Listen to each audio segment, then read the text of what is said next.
छोटे भैया एवं छोटी दीदी, आज जो है हम लोग बहुपद क्लास 10th के सभी सूत्र और जितने भी परिभाषा हैं उसको जो है हम लोग देखेंगे। ठीक है, देखिए यहाँ पे क्या है, बहुपद। बहुपद आपका अध्याय क्या है, 2 है। ठीक है, यहाँ देखिए क्या है, बहु। क्या है, बहु। जो आप लोग हंस रहे हैं ना, यहाँ पे बहु मतलब होता है अनेक। क्या होता है, अनेक। लेकिन एक जो घर की बहू होती है वो अलग है, घर की वाला नहीं है। ठीक है, घर वाला बहु नहीं है। यहाँ बहु का मतलब होता है अनेक। देखिए, बहुपद पढ़ने से पहले आप लोग को चर और अचर राशि के बारे में जानकारी होना चाहिए। देखिए, चर राशि क्या होता है और अचर राशि क्या होता है।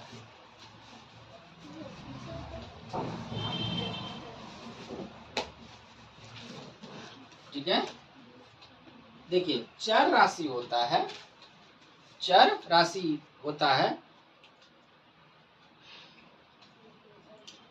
जिसका मान जो है हमेशा क्या होता है, बदलते रहता है। जिसका मान हमेशा, वह राशि जिसका मान हमेशा क्या होता है, बदलता है, उसको हम लोग क्या कहेंगे, चर राशि। जैसे में x अगर इक्वल टू कोई 3 बोला तो x इक्वल टू कोई 4 भी बोल सकता है, x इक्वल टू कोई 5 भी बोल सकता है। यानी x का यहाँ क्या हो रहा है, मान बदल रहा है। क्या हो रहा है, बदल रहा है। इसीलिए ये क्या हो गया, x जो हो गया वह चर राशि हो गया। और अचर राशि कहते हैं वह राशि जिसका मान क्या होता है, बदलता नहीं है। जैसे अगर 3 बोल दे तो सब 3 ही बोलेगा, 4 रहेगा तो 4 ही रहेगा, 5 रहा तो 5, 6 रहा तो 6। ठीक है, तो चलिए लिखते हैं,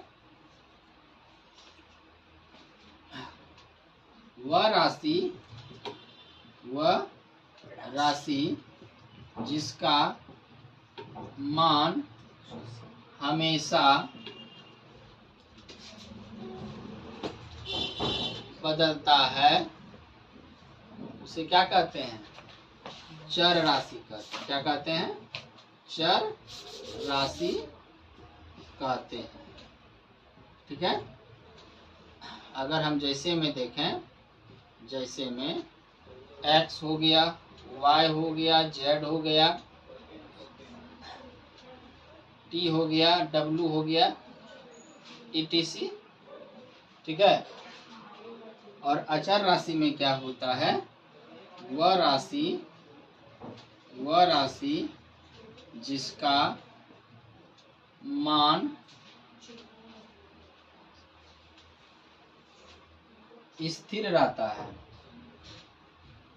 स्थिर रहता है, उसे क्या कहते हैं, अचर राशि कहते हैं। जैसे में अचर में कौन कौन आ जाएगा, 2, 3, 4, 5, 6, 7, 8, ये सभी क्या हो गए, अचर राशि हो गया। ठीक है, चलिए देखिए, अचर राशि और चर राशि मिलकर क्या बनाता है, बहुपद बनाता है। क्या बनाता है, बहुपद बनाता है। जैसे में बहुपद क्या हो गया, जैसे x² + 3x + 2, ये क्या हो गया, बहुपद हो गया। 4x क्या है, बहुपद है। 5x -3x / x, ये भी क्या है, बहुपद है। क्या है, बहुपद है। 6 - 7, ये भी क्या है, बहुपद है। ठीक है, तो यहाँ पे जो बना बहुपद क्या बना, चर और अचर राशि का मिश्रण जो है क्या क्या चीज बनाया? बहुपद। ठीक है, अब जो है हम लोग बहुपद के प्रकार जानेंगे। ठीक है, बहुपद के प्रकार जानेंगे। देखिए, बहुपद के प्रकार जानने से पहले हम लोग बहुपद का घात जान लेते हैं। ठीक है, बहुपद का घात किसे कहते हैं? बहुपद का घात। देखिए, बहुपद का घात क्या होता है? बहुपद का घात क्या होता है? ये चर राशि मान लीजिए x है।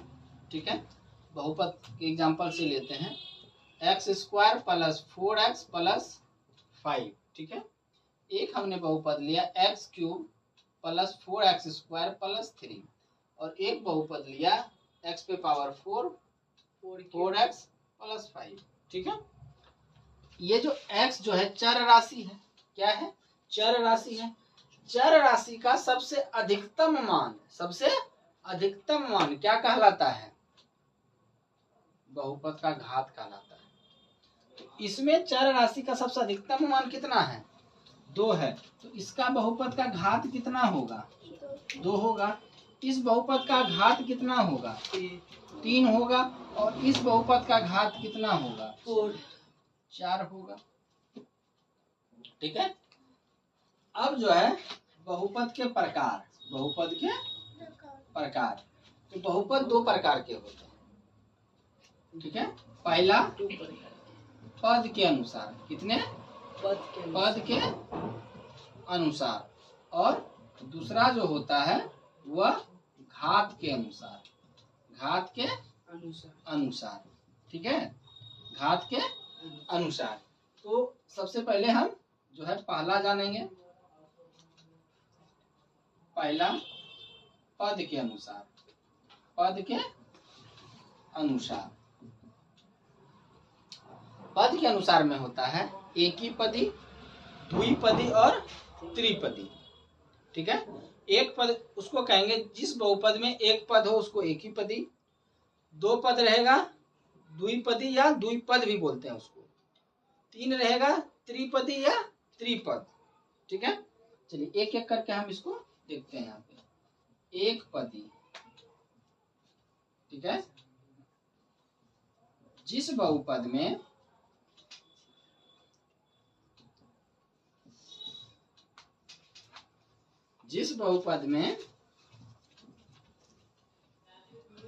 एक पद हो,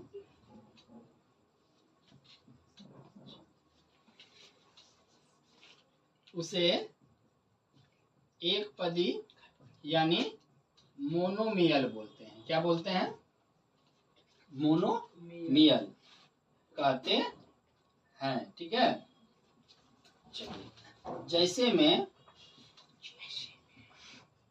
2x x² 3x³। ठीक है, इत्यादि, ये क्या हो गए? एक पदी हो गए। ठीक है, अब द्विपद बोलिए या द्विपदी बोलिए। द्विपद जिस बहुपद में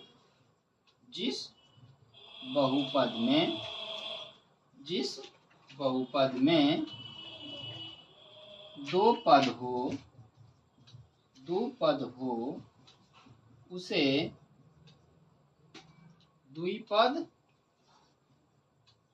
कहते हैं। ठीक है, जैसे में 2x प्लस 3 2x² प्लस 1, ये सभी क्या हो गए? द्विपद हो गए। ठीक है,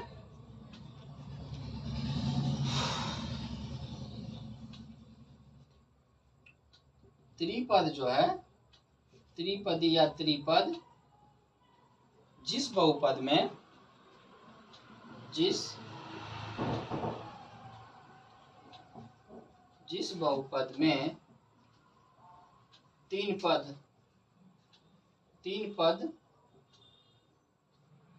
3 पद हो उसे त्रिपदी बहुपद कहते हैं। ठीक है,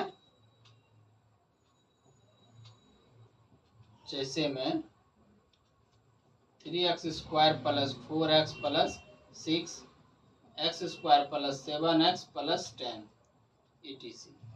ये सभी क्या हो गए? त्रिपद हो गए। अब ये त्रिपद इसको क्यों कहेंगे? क्योंकि एक पद, दो पद, तीन पद, एक पद, दो पद और तीन पद। इसको एक पद ही क्यों कहेंगे? क्योंकि इसमें एक पद है, इसमें भी एक पद, इसमें भी एक पद। और ये जो है द्विपद क्यों है? क्योंकि एक पद है और ये द्विपद है। एक पद 2x है तो दूसरा कितना है? 3 है। और यहाँ 2x² एक पद है और यहाँ एक पद 1 है, तो क्या हो गए? त्रिपद हो गए, सॉरी द्विपद हो गए। ठीक है, चलिए अब जो है इसी में घात के अनुसार देखेंगे, जो आपके लिए महत्वपूर्ण है। ठीक है, ये तो आपसे नहीं उतना पूछा जाएगा, लेकिन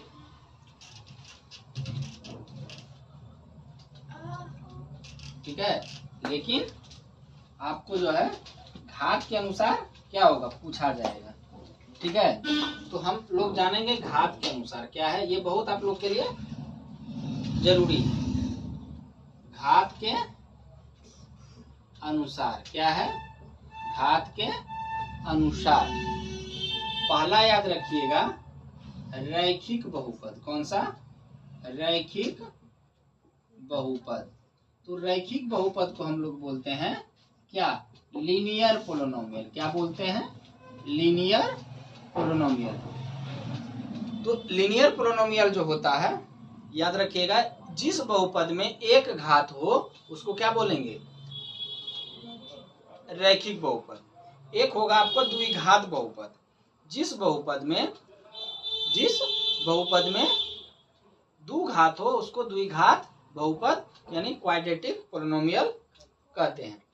तीसरा आएगा त्रिघात बहुपद। जिस बहुपद में तीन घात हो उसको हम लोग क्या कहेंगे?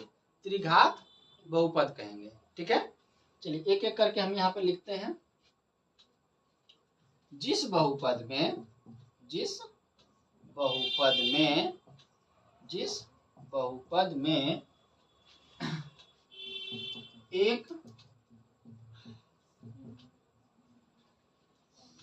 एक घात हो उसे रैखिक बहुपद कहते हैं। क्या कहते हैं?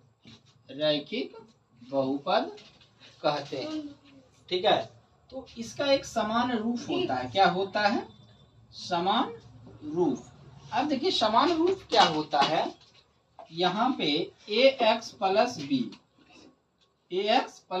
ए जो है 0 के बराबर नहीं होना चाहिए। अगर a जो है 0 ले लिए, ax है और प्लस बी, ए अगर हम 0 ले लिए, a गुना x प्लस बी यानी 0 गुना x 0 प्लस बी यानी ये b हो जाएगा, जो हमको एक घात देगा ही नहीं। b हमको एक घात नहीं देगा क्योंकि b जो है अचर बहुपद है।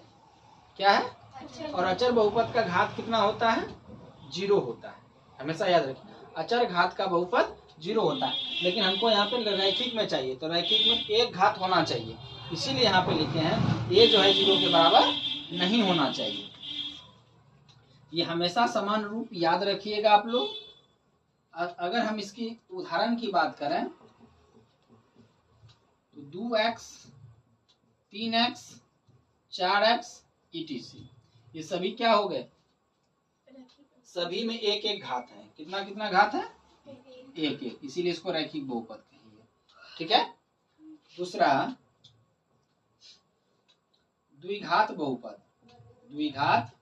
बहुपद जो आपके लिए बहुत महत्वपूर्ण है, क्योंकि आपको जो द्विघात समीकरण चौथा चैप्टर पढ़ना है यह इसी पे आधारित। ठीक है, तो द्विघात बहुपद क्वाड्रेटिक पॉलिनोमियल।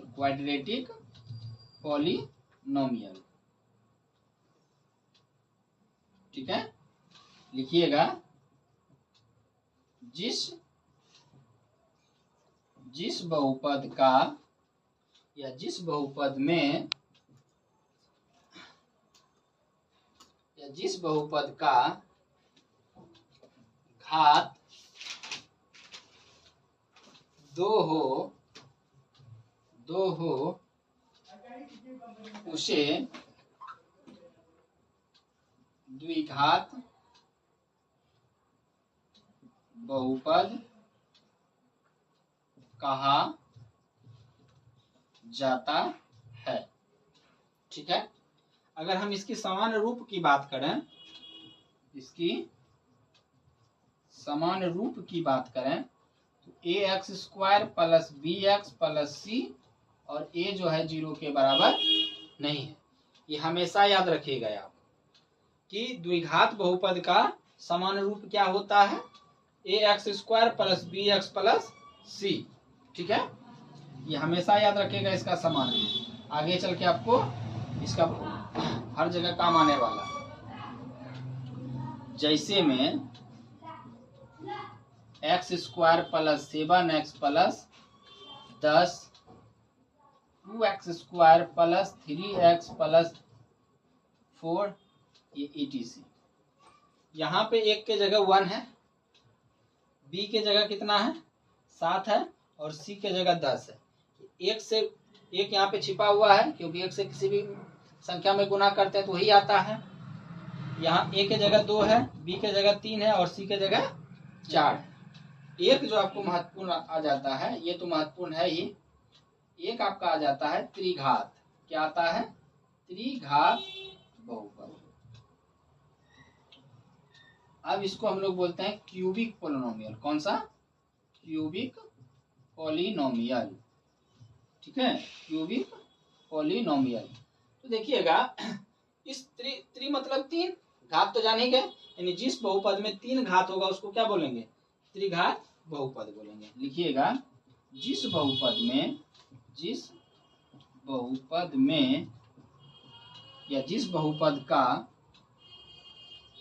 बहुपद का घात 3 हो उसे त्रिघात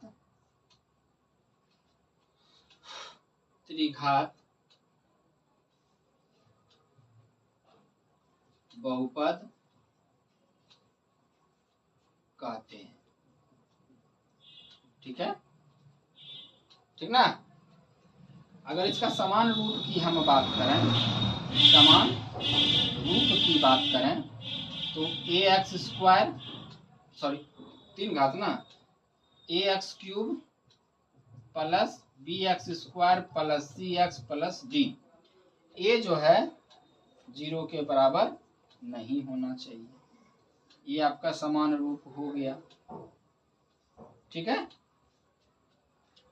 अब उदाहरण की अगर हम बात करें,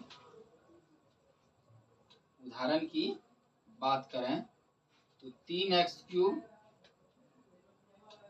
plus 4x² plus 3x plus 1, 4x³ plus 2, ये भी क्या है, त्रिघात है। क्या है, त्रिघात है, क्योंकि इसमें 3 घात है। ठीक है,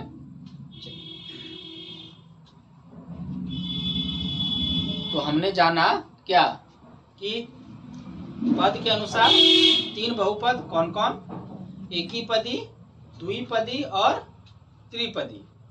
और घात के अनुसार जो बहुपद होता है वह रेखिक बहुपद, जिस बहुपद में एक घात हो, और द्विघात बहुपद, जिस बहुपद में 2 घात हो, और त्रिघात बहुपद, जिस बहुपद में 3 घात हो। ठीक है, चलिए अब जो है हम लोग रैखिक बहुपद के शून्यक और द्विघात पद के शून्यक और त्रिघात बहुपद के शून्यक के बारे में जानेंगे। ठीक है, देखिए रैखिक बहुपद का शून्यक। ठीक है, देखिए रैखिक बहुपद कहते किसको है, इस तरह में रहता है, ए एक्स प्लस बी के रूप में रहता है, ठीक है। तो अगर हम यहाँ पे कहें इसका शून्य निकालने का अर्थ हुआ इसको 0 के बराबर कर दीजिए, ठीक है। ए एक्स बराबर क्या होगा माइनस बी, एक्स बराबर कितना हो गया माइनस बी बाई ए, तो एक्स का शून्य क्या हो गया माइनस बी बाई ए। अगर हम आपसे प्रश्न पूछें कि 2x प्लस 3x का शून्य क्या होगा, तो आप क्या जवाब दोगे, इसको 0 के बराबर इक्वल करोगे तो 2x इक्वल टू कितना आएगा -3, तो x इक्वल टू कितना आएगा -3/2। तो ये क्या आ गया, इस बहुपद का शून्य आ गया, ठीक है। कोई दिक्कत, कभी कदार आपको जो है, अब जो है हम लोग द्विघात बहुपद के बारे में जानेंगे, ठीक है। द्विघात बहुपद, देखिए द्विघात बहुपद का जो समान रूप होता है वो क्या होता है, ए X square plus B X plus C. A जो है 0 के बराबर नहीं होता है, ठीक है। देखिए अगर आपसे पूछा जाए कि अल्फा प्लस बीटा क्या होता है माइनस बी बाई ए, और अल्फा इंटू बीटा क्या होता है सी बाय ए होता है, ठीक है।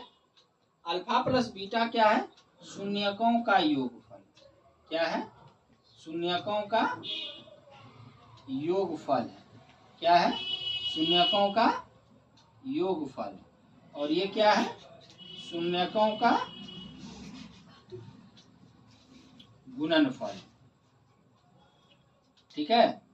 और ये b क्या है, b जो है x का क्या है गुणांक है, b जो है क्या है x का गुणांक है, और a क्या है एक्स स्क्वायर का क्या है गुणांक है, ठीक है।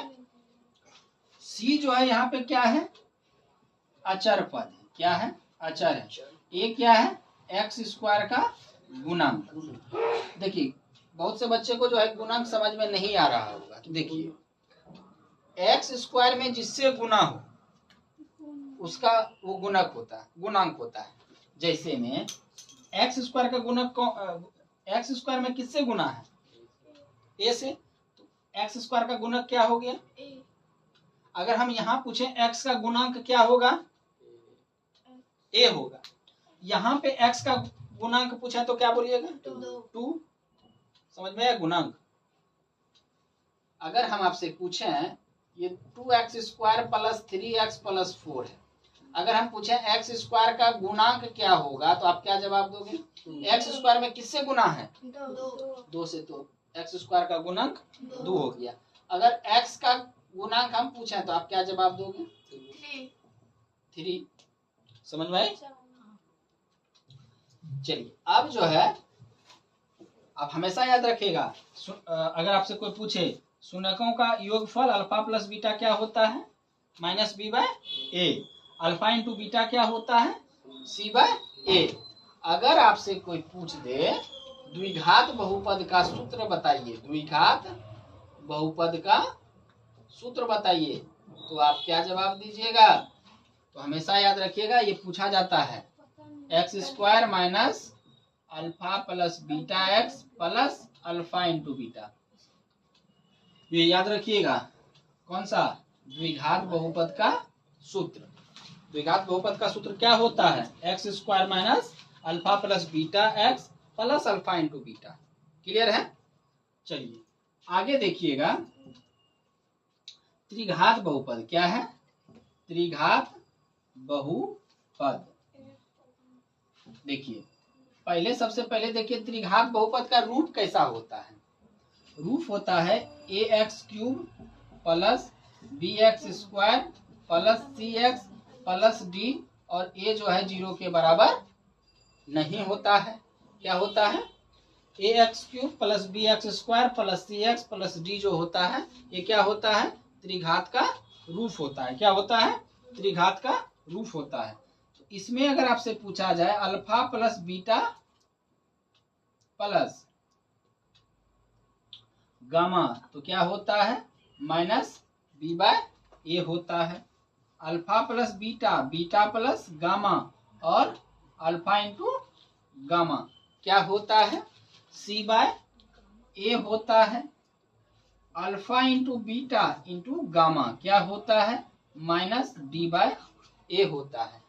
ठीक है, हमेशा याद रखिएगा अल्फा प्लस बीटा जो होता है तीन शून्यकों का योगफल माइनस बी बाय ए।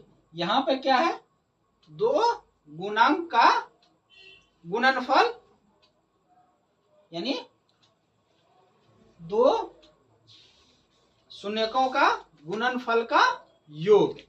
यहाँ दो गुणनफल का क्या है, योग है। क्लियर, उसका फॉर्मूला क्या होता है, c by a. Alpha into beta plus beta into gamma, beta into gamma और alpha into gamma, c by a. Alpha into beta into gamma क्या होता है, माइनस डी बाय ए। ठीक है, अगर आपसे कोई पूछे त्रिघात